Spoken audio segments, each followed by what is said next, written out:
Kita masuk ke aplikasi turunan yang selanjutnya, yaitu menentukan kecepatan dan percepatan.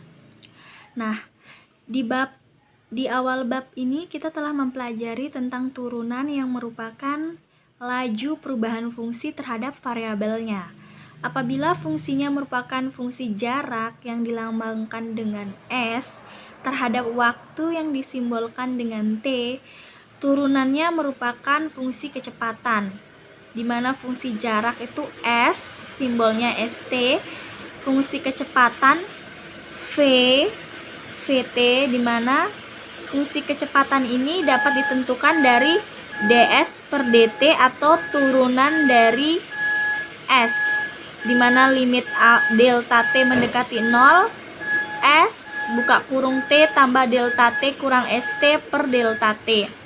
Atau bisa kita simpulkan secara mudah, untuk mencari kecepatan itu merupakan turunan dari S atau jarak. Nah, secara sama dengan menentukan turunan fungsi kecepatan yang disimbolkan V terhadap waktu T akan diperoleh fungsi percepatan yang merupakan perubahan kecepatan terhadap waktu. Simbolnya itu adalah AT, di mana cara mencarinya itu dv per dt atau turunan dari V, di mana V itu kecepatan. Limit delta T mendekati 0, V buka kurung T tambah delta T kurang VT per delta T.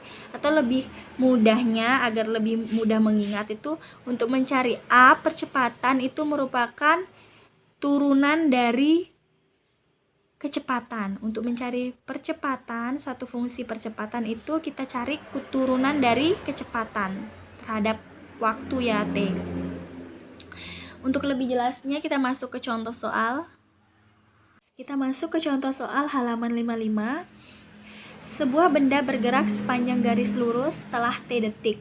Perlintasan S sebagai fungsi waktu ditentukan dengan persamaan S, tadi S ini jarak ya, sama dengan T kuadrat kurang 12T tambah 40, S dalam meter dan T dalam detik. Bagian A, hitunglah kecepatan rata-rata benda dalam interval waktunya itu 2 detik sampai 14 detik.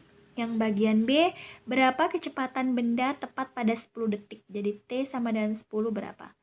Nah, kalau menghitung kecepatan rata-rata atau V, itu rumusnya perubahan jarak per perubahan waktu.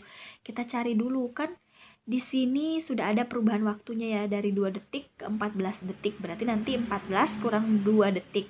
Nah, sekarang perubahan jaraknya kita cari. Kita masukkan T sama dengan 2 detik ke dalam persamaan S.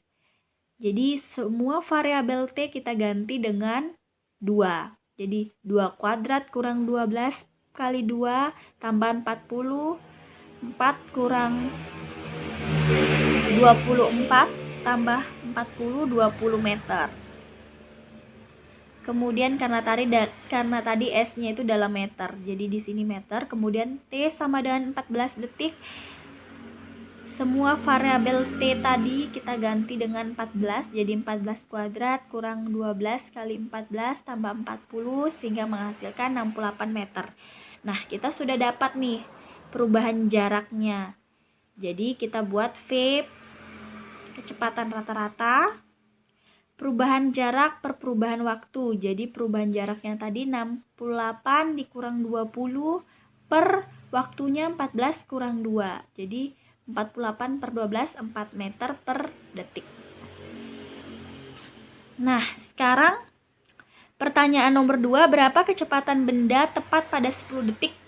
Ini gampang saja. Nah, kalau ini kan agak lama ya kalau kita mencarinya. Kita bisa mencarinya dengan cara yang lebih mudah. Tadi itu kan untuk mencari kecepatan rata-rata itu kan merupakan turunan dari jarak, turunan dari S.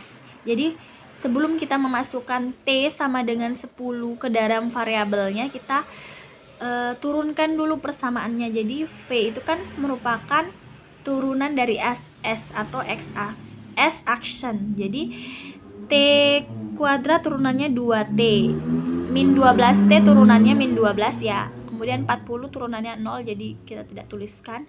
Nah, setelah ini kita masukkan saja V-nya tadi berapa? 10 detik. V kecepatan, T-nya 10 detik. 2,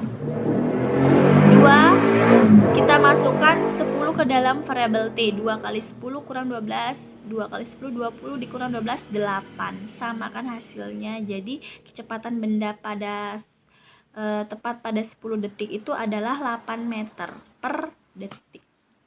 Seperti itu.